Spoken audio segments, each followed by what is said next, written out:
got an ETA of 10 minutes. Fire conditions at the moment are good. We're 30 to 40 centimetre flame height.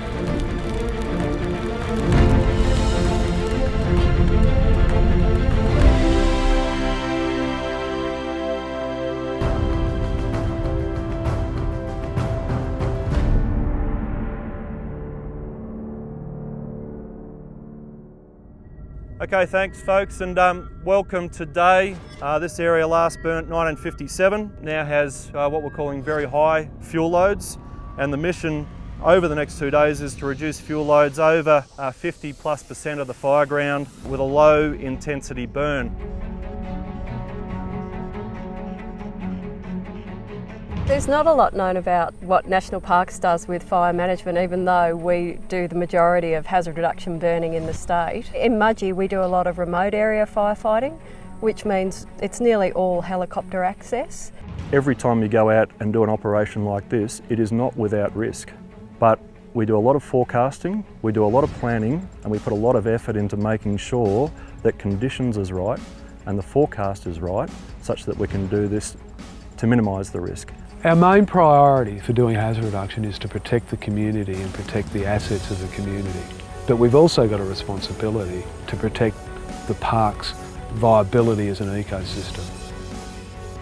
National Parks' role is absolutely critical because unless we do it, unless we manage the landscape, unplanned fire can have disastrous consequences. There is a real science to how we approach hazard reduction burning, and we test the conditions on an ongoing basis throughout the prescribed burning season in order to make sure that we can conduct burns when the conditions are just right. You wouldn't be able to do this by yourself. It requires a good team effort, and we have a great team. It blows me away really of the expertise that is in national parks, and it's not just the firefighters on the ground, but it's also the planners and the incident control people at the higher levels, and we're sort of experts in all of our fields. We have really strong relationships with all of our reserve neighbours.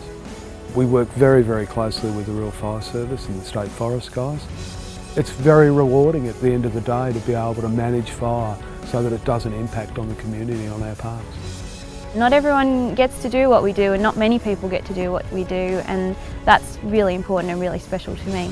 Okay, so confirm we're over the burn area. Confirmed. We've got ignition down there, the smoke coming up, and the spacing looks really good. I don't take what I've been charged to do out here lightly. You've been asked to come out here and introduce fire into the landscape, and with that there's an element of risk. If you don't take it seriously and if you don't do it properly, you're at risk of making mistakes. So I come out here with a degree of pride in the work that I do and a desire and a want to get a good result and for all of us to go home safe at the end of the day.